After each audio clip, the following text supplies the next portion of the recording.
الأنبياء والمرسلين أما بعد فأعوذ بالله من الشيطان الرجيم بسم الله الرحمن الرحيم قال الله تبارك وتعالى في القرآن المجيد والفرقان الحميد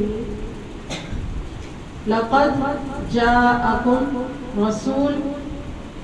رسول من أنفسكم عزيز عليه ما عنتم حريص عليكم بالمؤمنين رؤوف رحيم صدق اللہ مولانا العظیم وصدق رسولہ النبی الکریم۔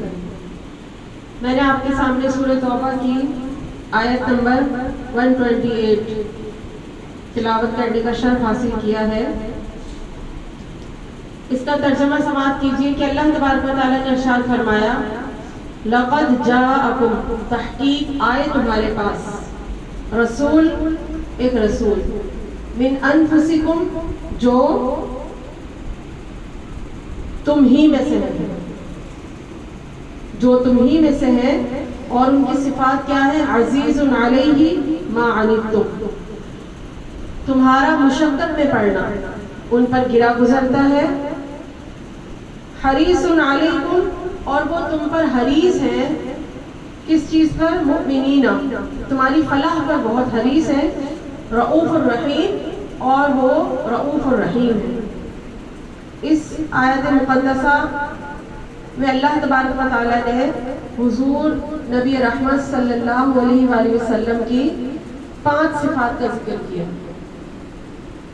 ایک تو یہ کہ نبی کریم علیہ السلام کے متعلق فرمایا کہ ایک رسول آئے تحقیق تمہارے پاس جو تم ہی میں سے ہے، من انفسکم، جو تم ہی میں سے ہیں، اور اس سے مطلب یہ ہے کہ وہ تم انہیں اچھی طرح جانتے بھی ہو، پہچانتے بھی ہو، ان کا حسب نسب بھی پہچانتے ہو، ان کے زہد و تقویٰ کا بھی تمہیں علم ہے، ان کی پاکیزگی کا بھی علم ہے، ان کی اخلاق حمیدہ کو بھی جانتے ہو، کیونکہ وہ تم ہی میں سے ہیں۔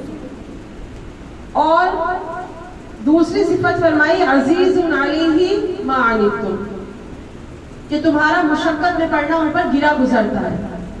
تیسری حریص علیکم، تم پر حریص ہے، یعنی تمہاری بھلائی کے بہت چاہنے والے ہیں، اور رؤوف ہے اور رحیم ہے۔ یہ 5 صفات کا نبی کریم علیہ السلام کے اللہ تبارک و تعالیٰ نے یہاں ذکر فرمایا۔ اب یہاں نبی کریم علیہ السلام کی ایک تو میلاد مبارک کا ذکر ہے، کیونکہ آپ کی ولادت کا ذکر جہاں کیا جاتا ہے اسے میلاد کی محفل کہتے ہیں۔ آپ علیہ السلام کا تذکرہ، آپ کی ولادت پاک کا تذکرہ۔ تو اس آیت میں اللہ تعالیٰ نے کیا فرمایا؟ آئے تمہارے پاس، ذکر کیا نا کہ وہ آئے ہیں تمہارے پاس۔ تو اس آیت مقدسہ سے معلوم ہوا کہ قرآن میں نبی پاک علیہ السلام کی میلاد مبارک کا تذکرہ ہے۔ لوگ پوچھتے ہیں نا کہ قرآن میں میلاد کہاں ہے؟ تو میلاد کا اگر معنی پتہ ہے، میلاد کس کا منایا جاتا ہے؟ جس کی ولادت ہوئی ہو، جو پیدا ہوا ہو، اور نبی کریم علیہ السلام کی ولادت کا، آپ کے آنے کا اس آیت مقدسہ میں اللہ تعالیٰ نے ذکر فرمایا کہ وہ آئے تمہارے پاس۔ تو ایک تو اس آیت مقدسہ سے کیا معلوم ہوا کہ نبی پاک علیہ السلام کی ولادت کا اس میں تذکرہ ہے، میلاد کا ذکر قرآن میں آیا، اور خود کس نے کیا؟ اللہ تبارک و تعالیٰ نے کیا۔ من انفسکم، جو تم ہی میں سے ہے۔ اب یہاں اس آیت کو نا 2 طرح پڑھا گیا۔ من انفسکم میں کہہ رہی ہوں، مطلب فا پہ میں یہاں پہ کیا پڑھ رہی ہوں؟ ضمہ پیش، انفسکم، اور اسے بعض نے اس طرح بھی پڑھا ہے انفسکم، فا پر زبر کے ساتھ، انفسکم، انفسکم۔ انفسکم کا مطلب ہے وہ تم ہی میں سے آئے، یعنی تمہاری طرح بشر ہیں۔ آپ علیہ السلام کی بشریت کا یہاں ذکر ہے کہ آپ اگر فرشتے ہوتے یا فرشتہ بن کر آتے تو لوگوں کے لیے، ہمارے لیے آپ کی اتباع کرنا، آپ کو فالو کرنا مشکل ہو جاتا۔ تو اس لیے اللہ تعالیٰ کی یہاں کرم نوازی کے جو رسول بھیجا ہے وہ ہم ہی میں سے بھیجا ہے، بشر بھیجا ہے۔ لیکن جیسے کہ میں نے آپ کو بتایا تھا کہ عام بشر نہیں، عام بشر مت لے لینا، اور آپ علیہ الصلوۃ والسلام کی بشریت اگر ہے تو وہ کامل بشریت ہے. یہاں بشر کہنے سے مراد کیا ہے کہ وہ ایسے بشر ہیں کہ جیسے تمہارا خدا اللہ ہے تو ان کا خدا بھی رب ہے. اس چیز میں وہ تمہارے جیسے ہیں. اور پھر اگر نبی کریم علیہ الصلوۃ والسلام فرشتہ بن کر آتے یا اللہ اپنے رسولوں کو فرشتوں میں سے بھیجتا تو بتائیں پھر ہمارے لیے نا ان کا عمل دلیل نہیں ہوتا. ہم کہتے ہیں اللہ تعالیٰ فرشتے تو ان میں تو نفس نہیں ہوتا اور وہ تو تھکتے بھی نہیں ہیں, جس کام کا اللہ انہیں حکم دے وہ کرتے ہیں, تو ہمارے پاس ان کا عمل دلیل کے طور پر نہ بنتا بلکہ ہم ایسے کہتے. تو اللہ نے کہا انسان ہی کوئی نفس دے کر بھیجا اور اس کے ساتھ کوئی جیسا تم محسوس کرتے ہو ویسا وہ محسوس کرتے ہیں, تو ان کا عمل تمہارے لیے دلیل ہے کہ جب یہ بشر ہو کر اللہ تبارک و تعالیٰ کی اطاعت کر سکتے ہیں تو تم بھی تو بشر ہو نا, تو تم بھی اللہ کا کہنا مانو اور اسی طرح زندگی گزارو جیسا اللہ تبارک و تعالیٰ نے نبی پاک کو ہمارے لیے عملی نمونہ بنا کر بھیجا کہ انہیں دیکھتے جاؤ اور اپنی زندگی اس طرح گزارتے جاؤ. انہیں دیکھتے جاؤ اور اپنی زندگی کس کے مطابق گزارتے جاؤ, حضور نبی رحمت صلی اللہ علیہ وسلم کی طرح. تو انفسکم تم ہی میں سے آئے. تو یہاں سے ایک کا آپ کا کیا پتہ چلا کہ آپ فرشتہ نہیں ہیں. اگر فرشتے بن کر آتے تو ہمارے لیے آپ کا عمل دلیل نہیں ہوتا, تو بشر بنا کر بھیجا. لیکن یہاں بشر سے بھی آپ اپنے عام جیسا بشر نہیں مراد لینا کبھی بھی, کامل بشر, کامل بشر, آپ جیسا بشر کوئی نہیں.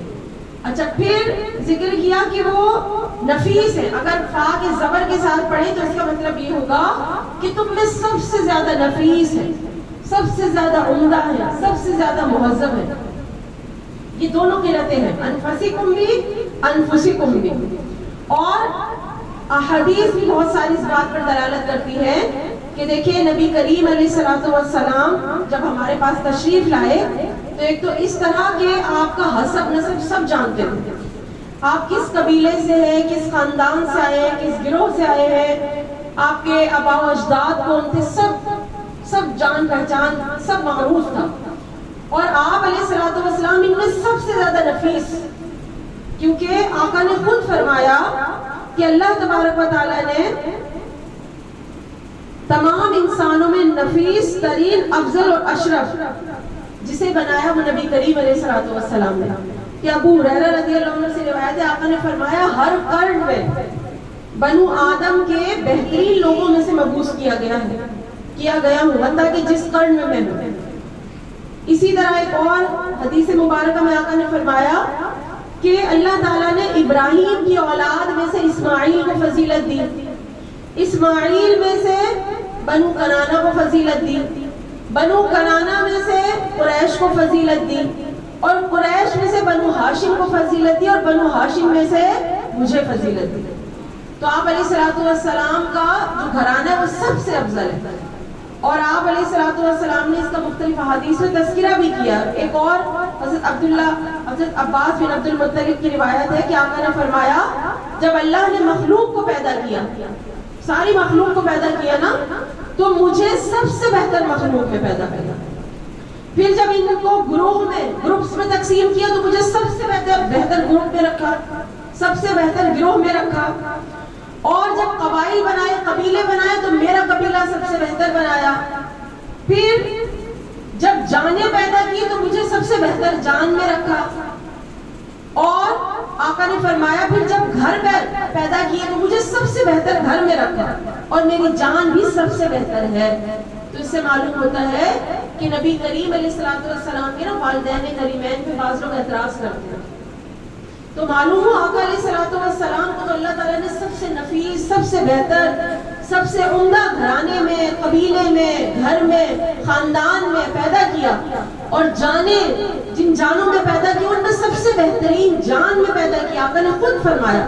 تو ایسا کیسے ہو سکتا ہے کہ آپ کے والدین حالت ایمان میں نہ ہوں, آپ کے والدین معاذ اللہ کفر کی حالت میں ہوں؟ تو اس سے ہمارے پیارے نبی علیہ الصلوۃ والسلام کے خاندان اور آپ کے والدین کریمین کے ایمان کا بھی معلوم ہوتا ہے. کیونکہ کافر نفیس نہیں ہو سکتا, کافر افضل نہیں ہو سکتا, اشرف نہیں ہو سکتا. تو آپ علیہ الصلوۃ والسلام جن آپ نے اپنے تمام آباء و اجداد، اپنے خاندان، اپنے قبیلے، اپنے گروہ کا بتایا نا، تو اور خود فرمایا میں سب سے بہتر میں پیدا کیا، تو مومن ہی سب سے بہتر ہو سکتا ہے. تو معلوم ہوا کہ آپ کے والدین کریمین کا ایمان یہاں سے ثابت ہوتا ہے. اسی طرح